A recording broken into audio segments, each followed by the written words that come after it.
Hola, ¿cómo están? Mi nombre es Franklin Santos y hoy les voy a hablar sobre lo que es el reglamento y las normativas que se deben seguir al momento de la elaboración, redacción y presentación en cuanto al trabajo de grado según la Universidad Fermín Toro.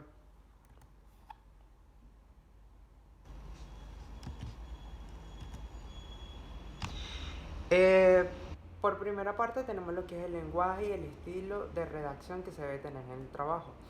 En cuanto a la redacción, debe ser clara y precisa, evitando el uso de expresiones que sean muy complicadas para el entendimiento de la persona que luego vaya a leer. También otra de las reglas que se tiene es que se redactará en tercera persona y se deben evitar el uso de pronombres como lo son yo, tú, nosotros, vosotros, entre otros. Si el autor considera puede destacar sus aportes utilizando la expresión el autor o la autora. Otra cosa de las que se tiene es que los trabajos de investigación del enfoque cualitativo que se fundamenten en procesos reflexivos del autor pueden ser redactados en primera persona, según se estile para mayor claridad. Otra cosa de las que también podemos hablar es que se debe evitar el uso de abreviaturas en la redacción. Las siglas se pueden utilizar dentro del texto solo cuando se haya especificado su significado por primera vez, escribiendo el nombre completo seguido de las siglas en letras mayúsculas sin puntuación y dentro de un paréntesis. Por lo menos el ejemplo que se tiene de esto es cuando se cita un ejemplo, la Fermín Toro, Universidad Fermín Toro, la cita debe ser UFT, en mayúscula la abreviatura. Cuando se usan términos ya sea estadísticos en el texto, siempre se debe mencionar el término, no el símbolo y tampoco la abreviatura. La construcción de párrafos, la puntuación y el uso de las letras mayúsculas y minúsculas deben ajustarse a las normas gramaticales. Por otra parte, no se acepta la definición de términos a pie de página.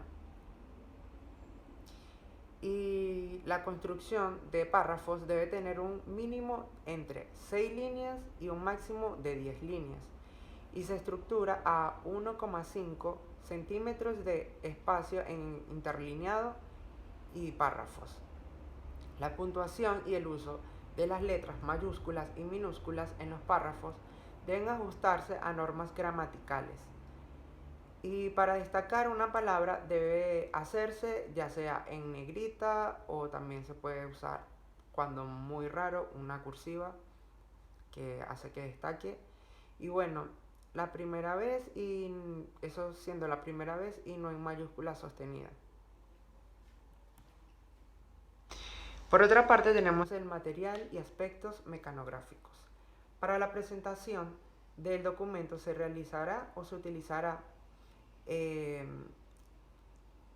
un ejemplo, el aula virtual, procesos de trabajo de investigación de SAIA, UFT, .edu.b en su respectiva modalidad y facultad. Tipo de papel y transcripción. Se utilizará papel Bond 20 blanco tamaño carta. El trabajo debe transcribirse por un solo lado de la hoja con tinta negra. O sea, esto quiere decir que no se puede hacer una impresión de ambas caras de la hoja. El tipo de letra para la transcripción se utilizará ya sea Arial o Times Roman en el tamaño que es número 12 de la letra. En cuanto a las secciones que se pueden presentar, para el tipo de letra de transcripción es: los títulos deben, o sea, de primer orden, se presentan en letra tamaño 14 y que es un poco más resaltante y más evidente. Para las páginas de dedicatoria y reconocimiento se permite libre presentación en cuanto al tipo, estilo y tamaño de la letra. Esto, no sé, me imagino que puede ser algo como para darle como un poco más de estilismo y un toque único al momento de realizar la dedicatoria y eso. Otra cosa es que los textos de los gráficos y cuadros se presentarán con letra tamaño 12 o 10. Se recomienda mantener uniformidad, o sea, que en cada cuadro o gráfico realizarse de manera igual, o sea, no colocar en unos cuadros y unos gráficos un tamaño de letra y en otros otro tipo de letra. La palabra anexos en su página de presentación debe ser en letra tamaño 16, o sea, ya cuando realices la página de anexo al final se coloca de un tamaño 16 para identificar el anexo. Otro de los aspectos mecanográficos serían márgenes y sangría y interlineados. Entre márgenes y sangrías tenemos que los márgenes serán 4 centímetros izquierdo y 3 centímetros, ya sería el inferior derecho y superior. El margen superior de la primera página de un nuevo capítulo será de 5 centímetros. La sangría. Se dejará una sangría de 5 espacios o 1 centímetro en el margen derecho de la primera línea de cada párrafo y a ambos márgenes en todas las líneas que conforman las citas textuales de más de 40 palabras. Cuando es menor de 40, se incorpora en cualquier parte del texto, conservando el interlineado dentro del párrafo y encerrándolo entre comillas. La primera línea de referencias bibliográficas se inicia al margen izquierdo.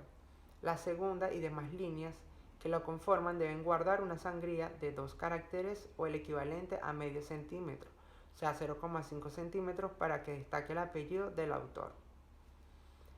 En cuanto a los interlineados, tenemos que el espacio sería sencillo a 1 centímetro para las líneas de cada grupo o de datos de la portada, páginas de presentación del trabajo, entre otros. El encabezado y el cuerpo del resumen y el abstract. Las líneas de cada grupo de las páginas preliminares también llevan esto. Las líneas de cada grupo de los subtítulos, la línea de las citas textuales iguales o mayores a 40 palabras, las bibliografías que conforman cada referencia y los títulos y subtítulos que tengan más de una línea. Otra cosa de los interlineados está el espaciado de 1,5. Bueno, en todo el texto o cuerpo del trabajo y para separación de los párrafos se utilizaría esto. La descripción documental del índice de referencias también presenta esto. Las citas textuales menores de 40 palabras también presentan un espacio y medio, o sea, 1,5 centímetros. Para separar dos títulos y subtítulos consecutivos, no sé, un ejemplo sería el capítulo 1 y el problema, entre objetivos de la investigación y objetivo general. Separar cada fuente bibliográfica con esto.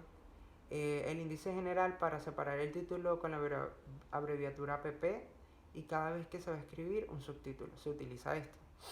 Espacio triple para después de los títulos de capítulos, antes y después de los encabezamientos de secciones, así como también antes y después de los cuadros y gráficos titulados.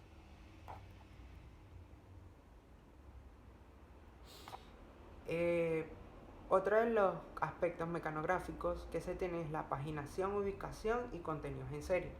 En cuanto a paginación, tenemos en las páginas preliminares se utilizan los números romanos, ubicados en la parte inferior central. Otra cosa es la portada y la página de presentación del trabajo se cuentan, más no se coloca el número de la página. Eso es evidente en los trabajos, que no se enumeran, sino que solo son contados. En las páginas del texto se colocan los números arábicos, 1, 2, 3, etc. En el margen superior derecho a menos de 2 centímetros del borde de la página. Las páginas de introducción, la primera de cada capítulo, la conclusión, las referencias bibliográficas y las páginas de los anexos se cuentan, mas no se enumeran. Esto también haciendo hincapié a lo que dijimos antes de las páginas preliminares. Y la portada y la página que se dice, o sea, que se cuentan, más no se va enumerando. En cuanto a la ubicación, los capítulos, las listas de referencia y los anexos deben ir en una nueva página. En la primera página de cada capítulo, arriba y al centro, se presentará la identificación del mismo con la palabra capítulo en mayúscula, en negrita o negrilla, sin subrayar y número romano que indica el orden. Debajo del título central, separado a 1.5, o sea, 1.5 centímetros, se escribirá el título del capítulo con letras mayúsculas. Dentro de cada capítulo se puede tener desde 1 hasta 4 niveles de encabezamientos o subtítulos para identificar las secciones y las subsecciones. En cuanto a los contenidos en serie, cuando se requiera destacar elementos o ideas en párrafos separados, ya sea primer nivel, etc., se utilizan números arábicos seguidos por un punto, sin paréntesis. En cuanto al segundo nivel, por guardar relación secuencial, se utilizarán letras minúsculas, listas numeradas alfabéticamente, seguidas de un punto, según la configuración de lista multinivel que se tenga en el Microsoft Word. Y por último tenemos las citas parafraseadas, cuadros y gráficos. En cuanto a citas parafraseadas, estas permiten que el investigador exprese lo señalado en la fuente consultada con sus propias palabras, manteniendo la idea del autor. Estas deben estar acompañadas con el soporte del autor. En cuanto a las citas parafraseadas, se pueden colocar al inicio de la idea, así ir interpretando, no sé, un ejemplo que se puede tener: interpretado a Kellinger 1996, esto cerrado entre paréntesis, o puede ser en 1996 Kellinger expresó y después se coloca lo siguiente. O también al final de la misma se puede colocar el autor, coma, esto cerrado en paréntesis obviamente, y coma al lado lleva la fecha. Entre cuadros y gráficos. Cada cuadro y gráfico deberá tener un número de identificación y un título descriptivo de su contenido. Los cuadros se enumeran en series continuas desde el principio hasta el final del texto, no por capítulos. El título del cuadro se escribirá al inicio y del gráfico al final del mismo. Las notas de los cuadros y gráficos se van a mecanografiar en la parte inferior y de cada uno para explicar los datos y reconocer las fuentes.